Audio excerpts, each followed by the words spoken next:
ફરી સાવજોની થશે ગણતરી 10મી થી 13 મે સુધી બે તબક્કામાં એશિયાઈ સિંહની વસ્તી ગણતરી કરાશે। ગુજરાતના 11 જિલ્લાના 35,000 ચોરસ કિલોમીટર વિસ્તારને સાંકળે લેવાશે।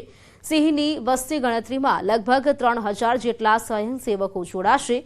ગુજરાત સરકારના વન વિભાગ દ્વારા દર 5 વર્ષે સિંહની વસ્તી ગણતરી કરવામાં આવે છે, જે અંતર્ગત એશિયાઈ સિંહની આગામી 16મી વસ્તી ગણતરી 2025 સંભવિત 10 થી 13 મે દરમિયાન બે તબક્કામાં યોજવામાં આવશે, જેમાં પ્રાથમિક વસ્તી ગણતરી મે મહિનાની 10 થી 11 અને આખરી વસ્તી અંદાજ 12 થી 13 મેના રોજ હાથ ધરવામાં આવશે। મહત્વનું છે કે ગુજરાતમાં સૌપ્રથમ 1936માં સિંહ વસ્તી ગણતરી યોજાઈ હતી। એશિયાઈ સિંહે આખા વિશ્વમાં માત્ર ગુજરાતના સૌરાષ્ટ્ર વિસ્તારમાં આવેલા ગીર અભયારણ્યમાં જોવા મળે છે।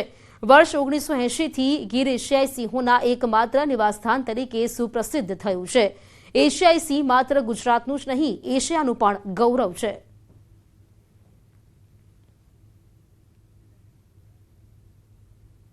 વડોદરામાં થયેલ બુટલેગરો વચ્ચેની ગેંગવોર સામે હવે પોલીસ કડક કાર્યવાહી કરશે। બુટલેગર હેરી લુધવાણી પર કુખ્યાત બુટલેગર અલ્પુ સિંધી અને ટોળકીએ હુમલો કર્યો હતો। બુટલેગર હેરી લુધવાણી હાલ સારવાર હેઠળ છે, તો બીજી તરફ અલ્પુ સિંધી સામે હત્યાની કોશિશનો ગુનો નોંધી લેવાયો છે। પોલીસે બુટલેગરો સામે ગુસ્સેટોક હેઠળ કેસ દાખલ કરવાની કાર્યવાહી કરશે। વોન્ટેડ આરોપીઓને ઝડપી પાડવા માટે પોલીસે 8 ટીમ બનાવી છે। સાથે જ આરોપીઓના સીસીટીવી ફૂટેજ પણ મેળવ્યા છે।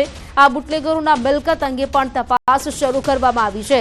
નોંધનીય છે કે પોલીસ એક્શનમાં આવતા બુટલેગરો ભૂગર્ભમાં ઉતરી ગયા છે।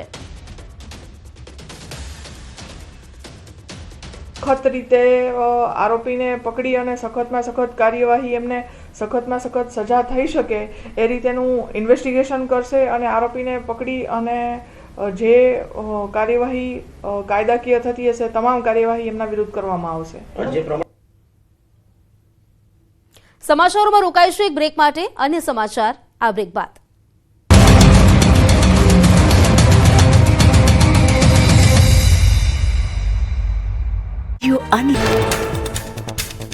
जम्मू काश्मीर में भर उनाळे वादळ फाटता भारे तबाही। रामबन जिल्ला में कुदरती कहरथी हाहाकार मच्यो। ऊंचा पहाड़ों परथी माटीना काटमाळ साथे वही रह्यो छे पूरनो प्रचंड प्रवाह। एनडीआरएफनी टीम राहत अने बचाव कार्य में जोड़ाई। रामबन और आसपासना विस्तारमां नदीओ गांडीतूर बनी। नदीओना प्रचंड प्रवाहमां अनेक वाहनों और मालसामान तळाया। भारे वरसादना कारणे थयेला भूस्खलनथी डजनबंध घरोमां नुकसान। कुदरती आफतथी लोकोना हाल बेहाल। जम्मू काश्मीर में ठेर ठेर भूस्खलन थी रोड ब्लॉक थई जता वाहन व्यवहार ठप। भीषण आफतना कारणे केटलाक लोकोना मौतना समाचार। सैकड़ों लोको बेघर बनी गया। भारे वरसादना कारणे जनजीवन संपूर्णपणे अस्तव्यस्त थई गयुं। भूस्खलनना डरावनारा वीडियो वायरल। केटलाक विस्तारोमां पर्वतोनो काटमाळ रસ્તાઓ અને રહેણાંક વિસ્તારોમાં ધસી આવ્યો। અનેક વાહનો કાટમાળ નીચે દટાયા।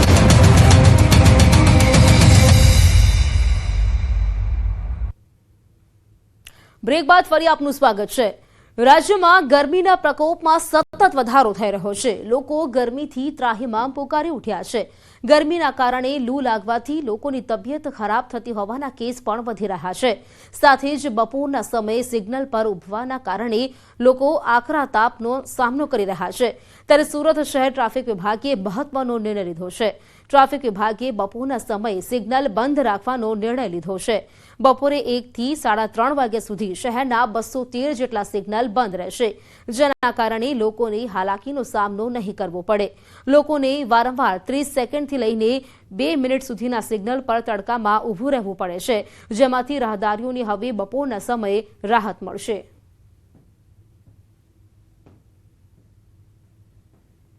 બપોરના સમયે વાહન ચાલકોને ગરમીથી છુટકારો મળે, સાથે સાથે આકરી લૂથી બચી શકાય અને તેઓ સ્વસ્થ રહે, તેના ભાગરૂપે એક અઠવાડિયા માટે બપોરે 1 થી 3:30 સુધી સુરત શહેરના કુલ 213 જંકશનો છે તેને ફ્લેશ મોડ પર રાખવામાં આવશે, જેથી વાહન ચાલકો છે એ પોતાના ગંતવ્ય સ્થાન સુધી સરળતાથી અને ઝડપથી પહોંચી શકે અને તેમને ગરમીથી બચાવી શકે।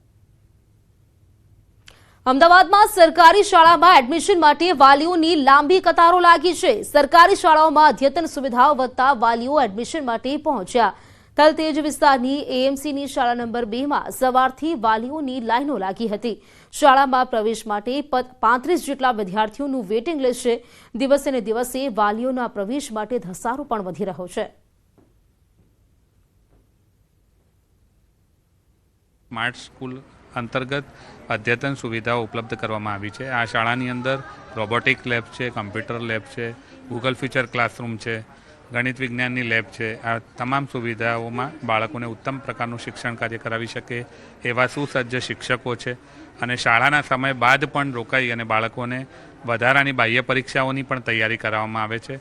સરકારની વિવિધ સ્કોલરશીપની યોજનાઓ જે છે, જ્ઞાન સેતુ, જ્ઞાન સાધનાની પરીક્ષા, NMMSની પરીક્ષા, તો એમાં બાળકો મેરિટમાં આવતા હોય તો એમને વધારે સ્કોલરશીપ પણ અપાવવા માટે આ શિક્ષકો અથાગ મહેનત કરી રહ્યા છે. અમદાવાદની પ્રાઇવેટ શાળાઓમાં સામાન્ય રીતે પોતાના બાળકનું એડમિશન લેવા માટે વાલીઓ લાઈન લગાવતા હોય છે, પરંતુ હવે એ ચિત્ર બદલાયું છે અને અમદાવાદની સરકારી શાળા એટલે કે અમદાવાદ મ્યુનિસિપલ કોર્પોરેશન સંચાલિત સ્કૂલ બોર્ડની જે શાળાઓ છે તેમાં પણ ક્યાંક ને ક્યાંક જે વાલીઓ જે છે પોતાના બાળકનું એડમિશન માટે કતાર લગાવી રહ્યા છે. અને આજકાલનો દોર એવો ગુજરી રહ્યો છે કે પ્રાઇવેટ હર કોઈને પરવડતું નથી, ફી હોય કે કોઈ પણ વસ્તુ હોય. અને આ છેલ્લા 2-3 વર્ષથી આપણે જોઈએ છીએ કે સરકારી શાળાઓનું સ્ટ્રક્ચર કે એમની સુવિધાઓ, ફેસિલિટી, ભણાવવાની, શિક્ષકોને બહુ સારી રીતે આગળ વધી રહ્યું છે અને બાળકની ફૂલ્લી જવાબદારીઓ અત્યારે શિક્ષકો કે પ્રિન્સિપાલ કોઈ પણ હોય એ શિક્ષકની વિદ્યાર્થીની ફૂલ્લી જવાબદારી લેતા હોય છે. તમારા કયા ધોરણમાં તમે તમારા બાળકનું જે સંતાનનું એડમિશન લેવા માટે આવ્યા છો અને પહેલાં ક્યાં ભણતું? પહેલાં પ્રાઇવેટ સ્કૂલમાં ભણતું હતું, જુનિયર કેજીમાં હતું અને સિનિયર કેજી માટે અમે સરકારી શાળામાં આવ્યા છીએ.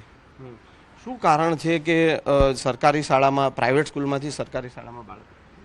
પ્રાઇવેટમાં ને સરકારીમાં એટલો તફાવત છે કે પ્રાઇવેટમાં એક તો બાળકનું પૂરતી ધ્યાન અપાતું નથી અને ફીનો પણ એટલો વધારો હોય છે કે હરેક વાલીને પરવડતું નથી. શું કારણ છે કે પ્રાઇવેટ શાળા છોડી અને સરકારી શાળામાં? પ્રાઇવેટ શાળાની અંદર મહિનાની અંદર દર શનિ રવિવાર એટલે મહિનાના 10 દિવસ એમને રજા જ પડતી હતી ને અમુક ટાઈમે તો વર્ષની અંદર 2 થી 3 વખત વેકેશન પણ આપી દેતા હતા. કોઈ હોમવર્ક કે એવું કશું આજ સુધી આપ્યું નહોતું. એના માટે હું અહીંયા એડમિશન અહીંયા મેં જાણ્યું કે સ્માર્ટ સ્કૂલ બહુ સારી છે, દરેક જાતની સુવિધા છે, જમવાનું પણ આપે છે, અઠવાડિયામાં 2 થી 3 વખત દૂધ આપે છે, ફ્રૂટ આપે છે ને એકદમ ચોખ્ખાઈ છે. એના માટે બેન પણ જે છે કે તેઓ અહીંયા તેમાં તમારા બાળકનું એડમિશન માટે અહીંયા આવ્યા છો. કયા ધોરણમાં તમારું બાળક પહેલાં ભણતું હતું ને અત્યારે તમે આવ્યા છો અહીંયા એડમિશન માટે સરકારી? મારું બાળક પહેલાં પ્રાઇવેટમાં ભણતું હતું અને જુનિયર કેજીમાં હતી અને ત્યાં પણ સુવિધા એટલી બધી હવે સારી નહીં આપતા. ત્યાં ભણાવવા માટે અમે મૂકી હતી પણ ત્યાં ભણાવતા સારું નથી અને સાફ સફાઈ પણ સારી નહીં રાખતા. અહીંયા અમે સ્કૂલ જોઈ પણ અહીંયા સાફ સફાઈ છે, છોકરાઓને ધ્યાન રાખે છે, ભણાવવામાં એક્ટિવિટી વધારે છે અને ભણતરમાં બહુ ધ્યાન આપે છે ટીચર ને સાહેબને બધાય. એટલા માટે અમે એડમિશન અહીંયા લેવા માટે આવ્યા છીએ. સ્કૂલનું એ દ્રશ્ય પણ હું આપને બતાવીશ કે જે આપ જોઈ શકો છો કે સ્કૂલ જે છે તે પ્રાઇવેટ જે સ્કૂલ હોય તેને પણ